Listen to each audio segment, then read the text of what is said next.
selamat datang di Manjabiri Podcast. Jadi di sini Jabir bukan sembarang Jabir, Lantam juga bukan sembarang Lantam. Terus katanya tak kenal maka tak sayang, makanya kita kenalan dulu lah. Jadi namaku Nurhazrina Pratiwi Hasibuan. Jadi di sini kita bakalan terus bareng-bareng, kita banyak cakap-cakap tentang lifestyle, tentang sex education, tentang banyak lagi yang lainnya yang berhubungan dengan kita milenial sekarang. Yang bakalan terus tayang setiap hari Sabtu jam 5 sore. Dan episode pertama kali ini kita bakal ngebahas tentang aku belajar pribadi dan I'm people pleaser in my toxic relationship. Jadi sesuai pembicaraan di topik, kita ngebahas tentang pelacur pribadi dan I'm people pleaser in my toxic relationship. Bro, kenapa sih kita ngangkat pelacur pribadi ini di sini? Kayak yang kita tahu banyak kali perempuan-perempuan di luar sana yang merasa menyesal dengan apa yang udah dipilihnya. Padahal pada dasarnya awalnya itu dia bisa berpikir bahwa itu bisa gak dilakukan. Sampai akhirnya dia menjadi seorang yang gak bisa bilang enggak. Sampai akhirnya dia juga berada di hubungan yang toksik karena dia ngerasa dirinya adalah pelacur pribadi pacarnya. Padahal di pilihan awal itu adalah kayak sebenarnya bisa itu dipikirkan dia lagi, kalau itu bisa nggak dilakuin dia lagi gitu, nggak bisa sebenarnya gitu kan. Nah jadi untuk kita lebih tahu lagi people pleaser itu apa, toxic relationship itu apa, dan apa hubungannya ke pelacur pribadi ini, kita lebih ngobrol ke orang yang lebih paham, seorang psikolog yang luar biasa di kota Pamekasan Siantar, Boru Hasibuan. Memang Boru Hasibuan itu jago-jago di Indonesia Raya ini ya kan. Oke Kak, bisa deh kita langsung ngobrol tentang apa sih people pleaser itu di sini. Oke. Jadi secara garis besar ya, kalau yang namanya people pleaser itu adalah orang yang nggak pernah bisa bilang enggak. Jadi dia selalu bilang iya. Jadi pikirannya, hatinya, bahkan mulutnya itu udah pengen bilang enggak, tapi yang keluar adalah kata iya. Nah, jadi kalau apapun orang di sekelilingnya minta bantuan, minta pertolongan atau apapun, selalu bilang iya. Nah, jadi people pleaser itu adalah orang yang selalu berusaha untuk mengatakan hal-hal yang menyenangkan orang lain meskipun itu bertentangan dengan perasaannya, bertentangan dengan perasaannya, pikirannya, keinginannya, kemauannya, bertentangan, tapi dia tetap ngelakuin gitu. Jatuhnya nggak enakan gitu ya Kak ya. Terus Kak, ini toxic relationship. Nah, kalau orang yang udah gak bisa bilang enggak, apalagi dia di hubungan, ada dalam hubungan, itu ngaruh kali gak sih Kak ke kesehatan mentalnya gitu? Ya pasti bermasalah sih ya. Kebayang gak sih TV selalu bilang iya sama orang lain, apalagi sama pasangan ya, pacar gitu kan, yang pasti interaksinya banyak dibandingkan teman atau sahabat. Ya hari-hari mungkin bareng, semuanya bilang iya. Jam 12 malam kamu disuruh datang ke rumah atau ke kosannya, bilang iya. Dia mintain uang, kamu juga bilangnya iya, nggak bisa bilang enggak. Kan itu merugikan orang tersebut. Sampai dia di titik dia ngerasa aku udah jadi pelacur pribadi gitu kan Kak. Berarti itu kayak udah toksik kali lah di hubungan orang itu ya kan. Karena kan kayak dia udah nggak bisa bilang enggak, tapi Kak itu kan harusnya bisa dipikirkan di awal gitu kan. Bisa kan dia seharusnya, itu nggak dibuat gitu. Tapi karena dia people pleaser, karena dia mengatasdasarkan sayang, jadi dia berani ngelakuin itu gitu kan Kak. Jadi yang orang yang udah di titik toksik itu sebenarnya itu dia kayak mana Kak? Kayak ciri-cirinya di hubungan itu, dia people pleaser dan dia udah ngerasa dirinya di titik hubunganku ini udah toksik gitu. Kayak mana itu Kak? Yes, jadi ada beberapa ciri ya memang untuk orang yang seseorang disebut people pleaser. Yang pertama, dia selalu pura-pura setuju dengan orang lain. Nah gitu. Kemudian dia merasa bertanggung jawab terhadap perasaan orang lain. Jadi kalau orang lain gak enak sama dia, jadi dia merasa bersalah gitu. Orang yang people pleaser juga orang yang selalu minta maaf. Jadi dia royal banget bilang maaf, dan yang pasti nggak bisa bilang enggak. Orang people pleaser juga adalah orang yang sangat bergantung sama pujian, sama penerimaan. Jadi dia sangat sulit menerima penolakan, sehingga supaya dia tidak menerima penolakan dari orang lain, dia terlebih dahulu membuka dirinya sama orang lain seluas-luasnya, sebebas-bebasnya. Jadi nggak ada batas untuk orang lain masuk ke dalam kehidupannya. Dan yang paling parahnya ini, orang yang people pleaser adalah orang yang percaya dia layak dicintai dengan cara memberikan seluruh apa yang ada dalam dirinya sama orang lain, termasuk sama pasangannya. Nah, ini yang masuk dalam area toxic relationship tadi, karena dia ngerasa bahwa dia diterima, dia merasa dicintai ketika dia ngasih semuanya, termasuk ya dirinya, tubuhnya, semuanya dia kasih gitu ya Kak. Jadi aku merinding bener Kak, karena kayak sebenarnya ini bukan hal yang tabu lagi kan seharusnya, tapi kayak perempuan-perempuan di luar sana banyak yang dia ngerasa dirinya kayak udah nggak berharga lagi karena dia udah kayak gitu. Jadi dia bertahan di hubungan yang toksik itu karena dia takut ditinggalkan, karena dia udah memberikan semuanya ke pacarnya, kayak gitulah dia. Tapi kayak mana ya Kak, kayak terenyuh aja gitu ngeliat yang sekarang ini dengan kayak gitu. Terus kalau orang yang dia udah ngerasa, dia udah sadar nih Kak, dia sadar kalau misalnya dia udah berada di hubungan yang toksik, dia nggak bisa bilang enggak, dan dia udah ngerasa dirugikan sebenarnya di hubungan itu. Jadi kemana dia, tempat dia ngerasa aman untuk dia healing, untuk dia berbagi cerita, untuk dia bisa keluar dari zona itu Kak. Cuman gini, satu hal yang harus diketahui bahwa untuk seorang yang people pleaser untuk bisa jadi sadar itu agak sulit. Kenapa Kak? Kok sulit? Karena yang tadi yang dia harapkan adalah penerimaan. Oh, jadi dia ngelakuin apa yang orang lain suka. Jadi ini bukan hanya berhubungan dengan pasangan pasti. Jadi misalnya gini loh, kalaupun akhirnya dia punya hubungan yang toksik, itu adalah klimaks dari rentetan hidupnya yang banyak masalah, yang ya dia banyak. Biasanya orang-orang yang people pleaser ini adalah korban ya, maksudnya dia ngerasa dirinya sebagai hero karena dia membantu banyak orang, padahal sebenarnya dia adalah korban ya, tanda kutip, dari orang-orang sekitarnya. Kebayang nggak kalau TV punya orang yang selalu bilang iya, kamu mau kemana-mana dia boncengin, diantarin, dijemputin gitu, asik nggak?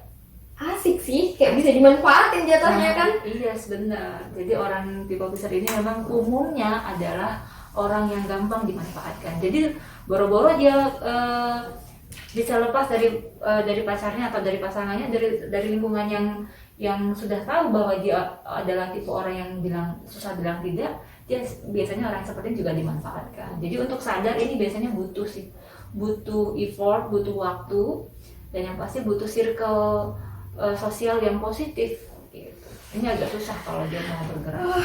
Luar biasa. Oke teman-teman, kita bakal balik lagi di segmen yang kedua. Tetap stay tune di Manja Biri, jangan kemana-mana, tetap di sini sama aku.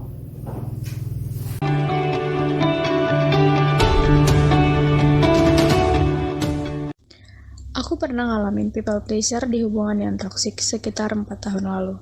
Di umur 14 tahun, masih kecil banget ya. Cowokku ini kakak kelasku di sekolah. Awalnya semua normal-normal aja, tapi lama-lama dia mulai ngelarang aku buat main sama teman-teman aku yang cowok. Aku mikir ini masih biasa, jadi aku tetap interaksi selayaknya teman ke teman-teman aku yang cowok. Dan dia lihat itu. Dia lihat aku gak nurutin larangan dia marah, ngatain aku murahan, dan sebagainya. Teman-temanku yang berinteraksi sama aku saat itu, semua dicat.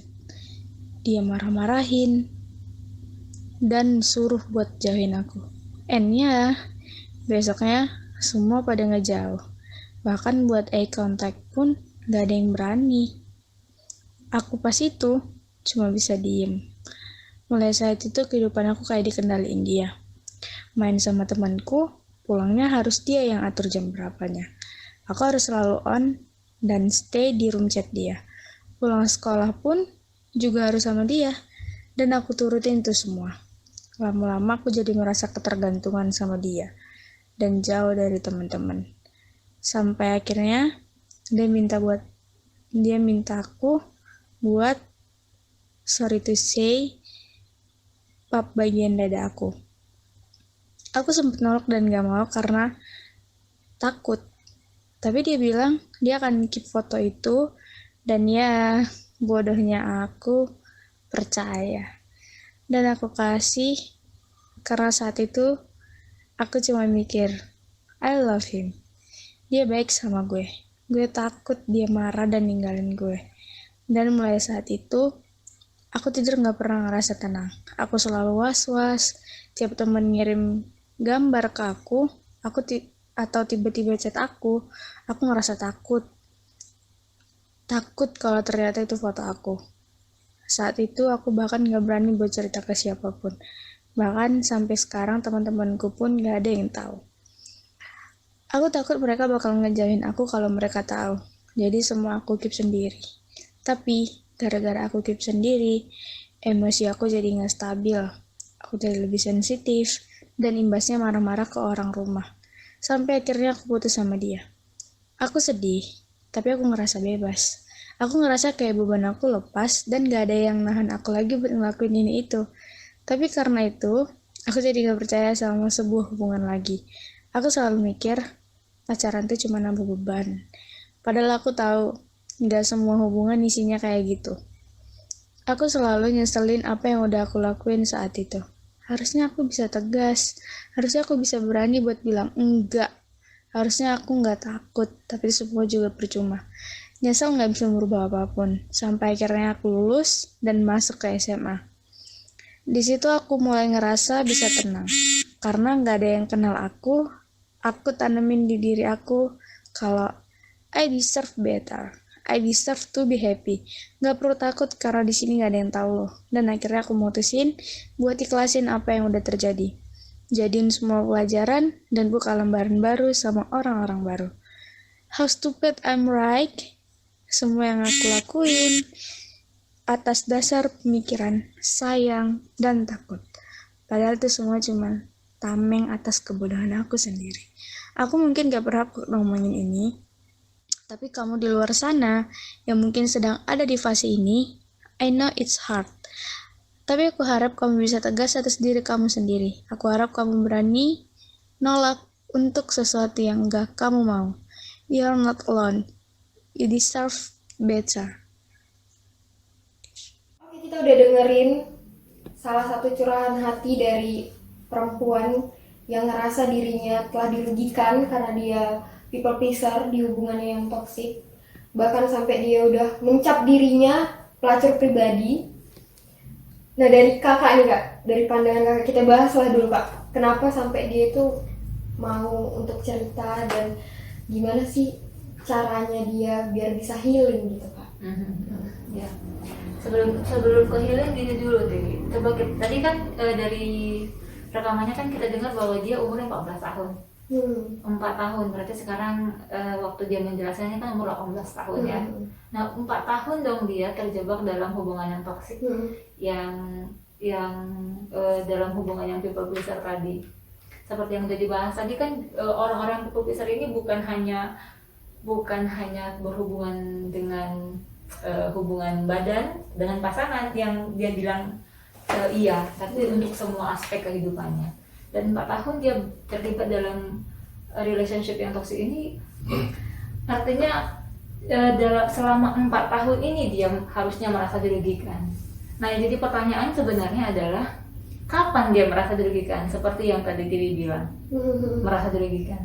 Nah, kebanyakan orang yang people pleaser ini tidak merasa dirugikan di awal. Oh, dia nggak sadar ya kak ya? Yes. Terus kapan dia sadarnya kalau dia itu udah dirugikan karena dia people pleaser itu kak? Biasanya ini sudah tumpukan masalah ya, sudah tumpukan situasi, tumpukan kondisi. Gitu. Jadi bilang iya tahun dia terus bilang iya 2 tahun, bilang iya 3 tahun. Kan kalau dari cerita itu kan akhirnya yang menjadi pemicunya adalah dia takut tiap kali orang SMS, tiap kali orang kirim WhatsApp atau kirim gambar, jangan-jangan ini foto aku. Nah, gitu. Jadi sanksi sosial yang harus dia terima itu besar banget sampai akhirnya dia baru nyadar, wah ini aku udah dimanfaatin nih, wah aku udah dalam situasi atau circle relationship yang rusak, yang toksik, yang begitu. Nah, jadi biasanya orang-orang seperti ini butuh waktu untuk dia bisa menyadari bahwa dia sedang tidak sehat, dia sedang tidak baik-baik saja gitu. Dia terakhir baru sadar kok dimanfaatkan ya kak, kayak gitu deh jatuhnya ya. Iya. Jadi kayak mana kak caranya biar bisa keluar dia dari zona itu? Kan dia udah sadar ini kan, tapi dia Saat kan ini takut ya, saat ini. nih. Tapi dia takut ini posisinya, kan kayak kakak bilang tadi, takut dia karena dia ngerasa kayak aku masih butuh ini mungkin gitu kan. Kayak mana kak caranya dia biar bisa keluar dari zona toksik itu? Tadi kan dia bilang dia sebenarnya pengen udahan tapi takut, kan dia sayang sama aku, kan dia Mama perhatian gitu. Jadi dia butuh waktu 4 tahun loh gitu. Nah makanya untuk orang-orang yang punya kebutuhan untuk people pleaser ini adalah yang pertama yang harus dilakukan itu dia sadar dulu bahwa dia sedang berada dalam situasi atau menjadi pribadi yang people pleaser. Itu dulu. Yang tadi kan ada beberapa kita bahas ya ciri-cirinya. Nah itu kenalin dulu, bener nggak sih aku people pleaser? Nggak berarti bahwa setiap kali kita bilang iya sama orang kita jadi pribadi yang people pleaser, enggak sih. Tapi ketika yang tadi ya, ketika dia sudah dia sebenarnya bertentangan dengan hati, pikiran, perasaan, keinginannya, tapi tetap dia bilang iya, bahkan sampai merugikan. Nah itu salah satu ciri orang yang people pleaser. Nggak bisa bilang tidak, selalu bilang maaf kan. Terus kalau sekarang kan media sosial tuh banyak banget ya. Saya aja punya minimal 3 sosial media. Nah, apalagi anak-anak remaja, ya semua diposting. Kalau postingannya banyak yang like, dia suka, dia happy.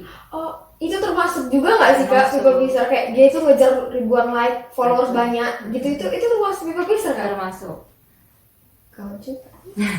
Ngeri ya. Karena tadi kayak gitu kak, berarti people pleaser ya? Oh, enggak mesti. Kan tadi ada beberapa cirinya. Oh iya. Tapi kalau misalnya Tiwi udah bergantung banget sama likes-nya orang, ya jadi kayak nggak bisa tidur kalau misalnya hari ini likes-nya 500 orang, besok kamu ketika posting likes-nya cuma 300 orang, nah tuh kamu gelisah gitu loh, sampai nggak bisa tidur, nggak enak makan, produktivitas kerja juga menurun. Nah itu bisa saja menjadi salah satu indikasi bahwa kamu sedang berada dalam circle si people pleaser itu. Kayak gitu ya kak, sampai beli like bisa nggak sih? Ada kan weh yang jual-jual like gitu, followers IG juga banyak kan. Betul, bisa dibeli. Sampai kayak gitu juga kan kaya. Yes. Nah terus kak, kalau dia udah di posisi dia udah ngerasa sadar kan, kemana lah tempat dia itu ngerasa aman untuk dia cerita, untuk dia merasa sembuh dari posisi itu, untuk dia self healing dari posisi itu gitu kak. Yes. Yang pertama yang harus dilakukan adalah mengenali diri sendiri. Tadi, kalau ternyata memang kamu adalah tipe orang yang people pleaser ya. Yang kedua, cari atau buat circle yang relationship yang sehat. Jadi nggak usah memperkenalkan diri. Misalnya kamu punya teman atau sahabat baru, untuk sama sahabat yang baru ini nggak usah memperkenalkan diri. Aku ini tipe orang yang nggak bisa bilang enggak loh, nggak usah, gitu. Ya, ini dalam rangka untuk menumbuhkan support atau positive relationship dulu dengan orang lain, sambil nanti pelan-pelan belajar sama orang yang baru ini, yang nggak tahu bahwa kamu tipe orang yang people pleaser, untuk belajar untuk bilang tidak, gitu. Jadi yang pertama adalah orang terdekat. Lalu sampai sebenarnya gini ya, people pleaser ini biasanya ya paling banyak, walaupun tidak ada penentu pastinya, misalnya penyebabnya adalah 1, 2, 3, nggak ada yang pastinya, tapi yang paling banyak people pleaser itu disebabkan oleh pola pengasuhan.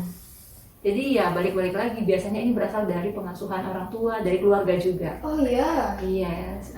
Jadi ya kalau ternyata kamu merasa bahwa lingkungan keluargamu ternyata bagian dari pembentukan people pleaser dalam dirimu, jangan cari pertolongan dari situ, cari pertolongan orang lain, gitu. Yang tadi buat relationship baru dengan seseorang, nggak mesti pacar, teman juga boleh, gitu.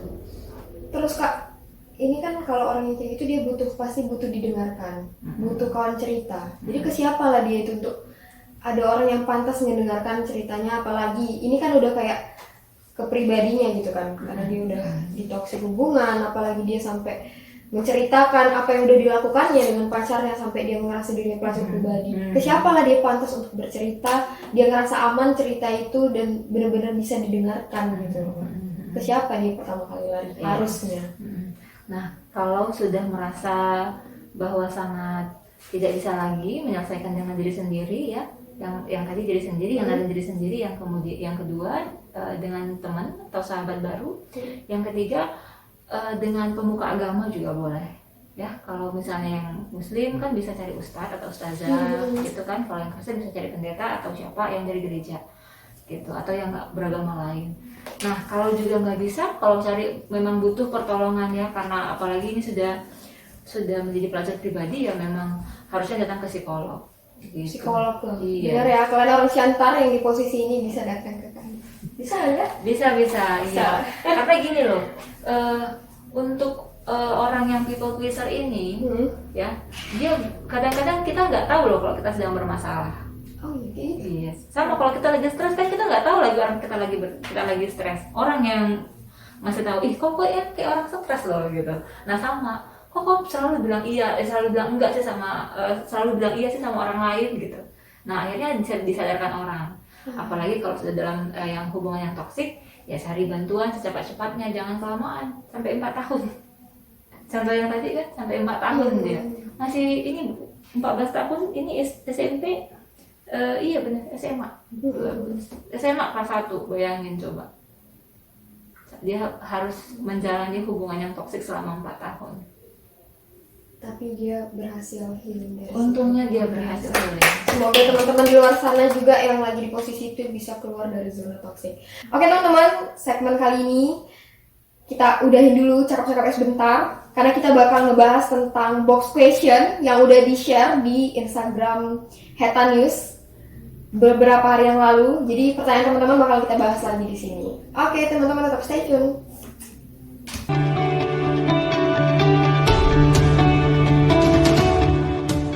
Oke, jadi udah banyak kan yang nanya-nanya kemarin. Itu kita bahas. Kita masuk ya ke pertanyaan yang pertama. Gimana sih cara menghindari rasa bersalah karena pernah nolak suatu permintaan dari orang? Gimana tuh Kak? Coba bisa dijelasin. Cara menghindari rasa bersalah. Nah, kalau yang ini harus diketahui dulu apakah kamu memang tipe orang people pleaser atau tidak. Nah, kalau ternyata tidak, ini karena ini kemungkinan sih enggak ya, karena dia hanya pernah nolak. Nah, jadi ini bukan sebuah kegiatan yang konsisten ya, berarti pernah aja gitu. Pernah ya Kak, pernah itu.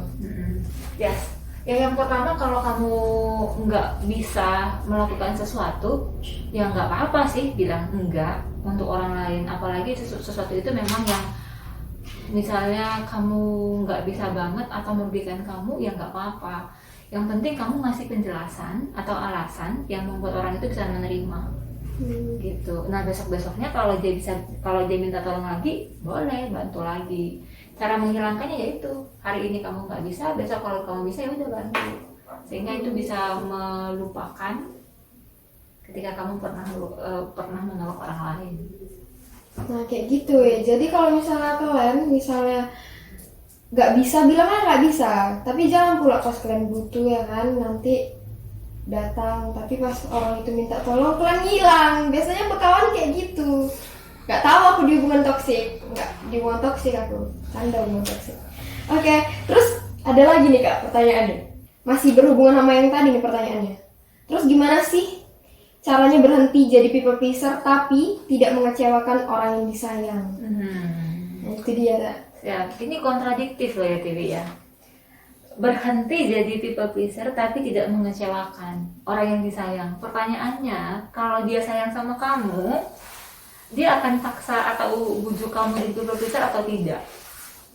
Enggak lah. Harusnya enggak. Nerima lah dia kan Kak. Iya. Nggak bisa ya nggak bisa gitu. Benar. Jadi kalau ternyata secara tidak langsung dia menjadikan kamu people pleaser, ya udah, itu salah satu indikasi atau ciri-ciri bahwa hubungan kamu sudah tidak sehat. Ya tinggalin pasangannya kayak gitu. Cari pasangan yang baru. Kayak lagu itu dia apa? Cari pacar lagi. Yes. Terus nih Kak, ada gini pertanyaan. Apakah mencari pelampiasan ke orang lain adalah cara yang tepat untuk keluar dari zona toksik ini? Kok jahat, kok malah nyari pelarian dia? Pelampiasan, nggak boleh Kak. Tapi kayak mana Kak menurut Kakak? Ya enggak lah, jangan. Karena biasanya yang toksik ini paling banyak itu ya, yang toksik itu di warna-warna yang relationship yang bermasalah itu adalah yang satu kekerasan fisik maupun verbal. Ya, yang kedua yang tadi yang sampai menyerahkan tubuhnya gitu. Jadi kalau misalnya cari pelampiasan ya berarti kamu cari korban lagi.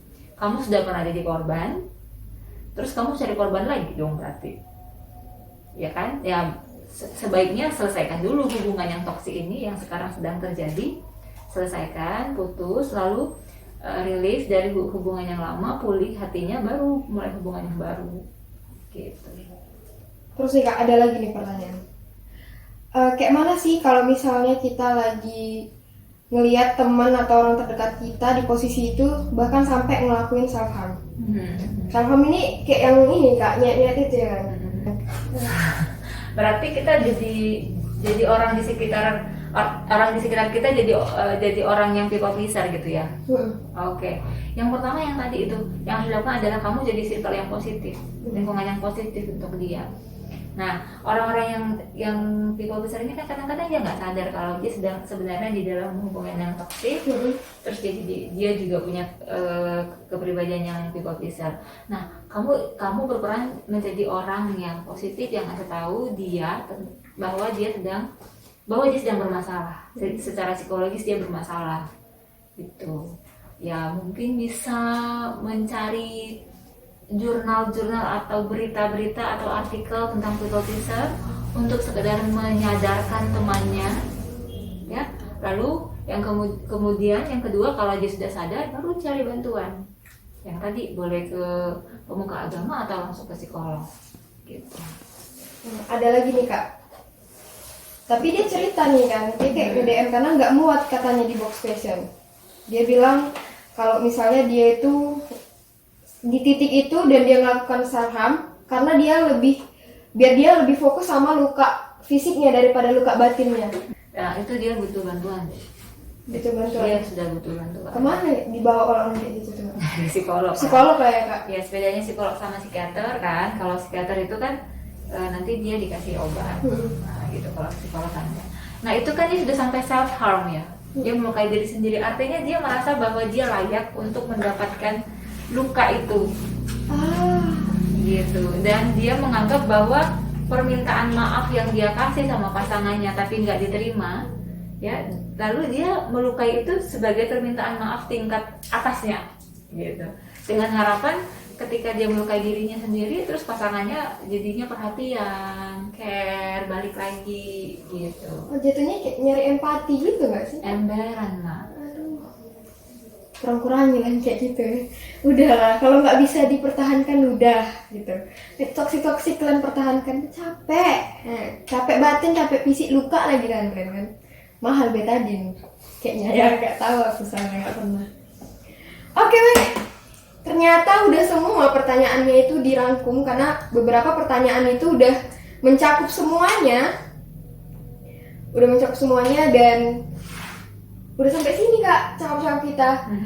Mungkin kalau misalnya nanti setelah ini kawan-kawan ada dengerin, ngeliat video ini dan kalian ada pertanyaan tentang seputaran people pleaser atau yang kita bahas hari ini, kawan-kawan boleh nge-DM Instagram kakak kita ini, apa Kak Instagramnya? @sibuan.tina. Ya, di follow juga ya, nanya nggak kalian follow, nggak bisa kayak gitu ya. Atau kalian mau nge-DM Hetanis juga boleh ya, kalau misalnya ada yang mau ditanyakan. Oke Kak, terima kasih banyak sudah menemani pembicaraan kita, cakap-cakap kita tentang pelacur pribadi ini. Maaf ya, tentang pelacur pribadi ini. Kiranya semoga bermanfaat dan ada value baik yang teman-teman dapetin dari video ini. Dan inti dari yang kita bicarakan ini untuk semua perempuan, gak hanya perempuan sih, untuk semuanya pikirkanlah sebelum bertindak, pikirkanlah resikonya, jangan sampai menyesal tentang apa yang udah kita lakukan di awal, karena memang penyesalan itu selalu datang belakangan. Kalau di awal pendaftaran namanya ya kan. Oke, sekian dan terima kasih. Bye-bye, sampai jumpa di episode berikutnya. Hai teman-teman, aku tahu di luar sana pasti banyak di antara kita yang masih terjebak dalam toxic relationship atau hubungan tidak sehat. Dan yang menyakitkannya adalah kita punya ketakutan-ketakutan ditinggalkan, padahal kita tidak punya salah apa-apa. Bahkan ketika kita menolak melakukan hubungan seks dengan pacar kita, memang karena ketidakinginan kita, dan kemudian muncullah ancaman dari pasangan kita untuk mengakhiri hubungan kita. Dan kita selalu merasa bahwa itu adalah sesuatu ketakutan. Dan kita harus membuka mata bahwa itu bukan cinta. Sebab cinta tidak pernah melukai, cinta tidak pernah memaksakan kehendak, apalagi menyakiti perasaan kamu. Dan kamu juga harus sadar betul bahwa mitos keperawanan itu bukan sesuatu yang menentukan kamu itu dinilai berharga atau tidak. Dan ketika kamu sudah terlanjur melakukannya, ya itu tidak menjadi sebuah persoalan. Tetapi bukan itu poinnya. Kamu harus berpikir bahwa seks itu adalah sesuatu yang harus dilakukan secara konsen, bukan karena paksaan.